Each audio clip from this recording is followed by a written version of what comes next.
50 000 lampadaires solaires seront déployés au Togo par l'entreprise française Suna Design. C'est suite à un accord signé à Paris lors de la récente visite du chef de l'État togolais Faure Gnassingbé en France. L'accord prévoit notamment 40 millions d'euros de financement, soit 26,2 milliards de francs CFA pour ce projet.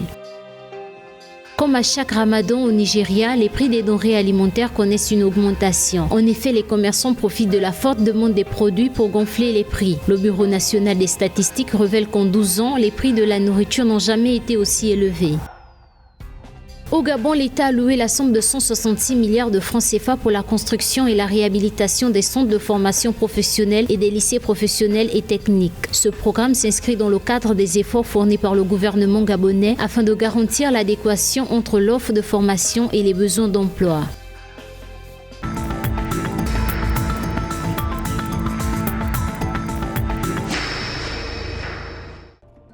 Le Togo a conclu 4 accords, dont 2 dédiés à la promotion de l'accès aux énergies propres avec la France. La signature de ces accords intervient en faveur de la visite du président Faure Gnassingbé en France.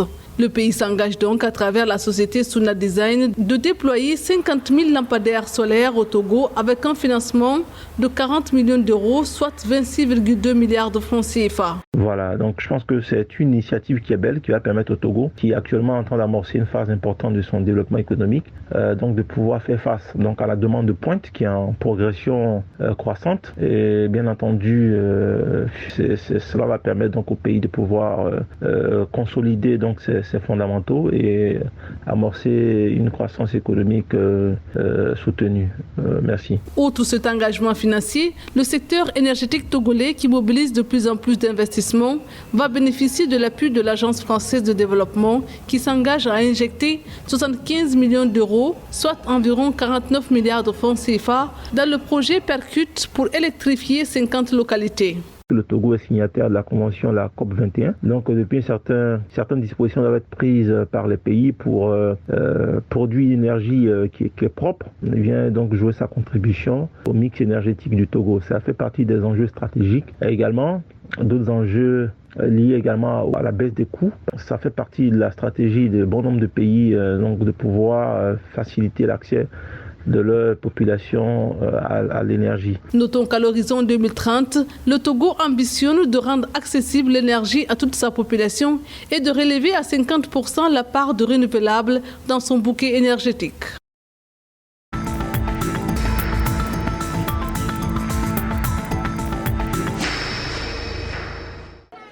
Comme à chaque ramadan au Nigeria, les prix des denrées alimentaires connaissent une augmentation. En effet, les commerçants profitent de la forte demande des produits pour gonfler les prix. Le Bureau national des statistiques révèle qu'en 12 ans, les prix de la nourriture n'ont jamais été aussi élevés. C'est pourquoi les autorités religieuses nigérianes ont lancé un appel aux commerçants afin qu'ils maintiennent des prix raisonnables durant cette période de ramadan. Rappelons que l'inflation y est déjà de 17% et que la hausse des prix pourrait avoir des conséquences sévères pour les personnes à faible revenu.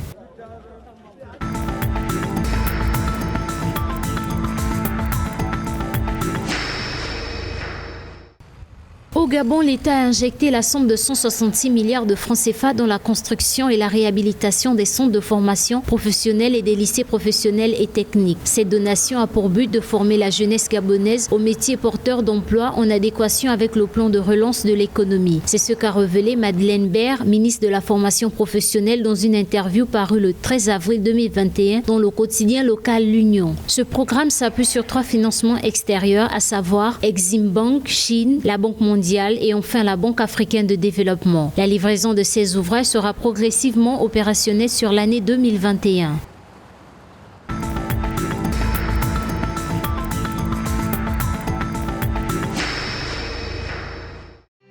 La zone économique du canal de Suez lève la somme de 645 millions de dollars auprès de 6 banques égyptiennes. Ce prêt d'une maturité de 10 ans s'inscrit dans le cadre des efforts visant à accélérer le développement en cours des zones industrielles du canal de Suez. Les 6 banques concernées sont la Banque nationale d'Égypte, la Banque Smir comme chef de file, ainsi que la Commercial International Bank, Arab African International Bank, Banque du Caire et Suez Canal Bank. Certains projets seront achevés d'ici 2 ans conformément à la feuille de route 2020-2025. Qui vise à transformer le canal de Suez en une entité financière autonome qui deviendra un moteur de croissance de premier rang pour l'économie égyptienne, révèle Yehia Zaki, président de la zone.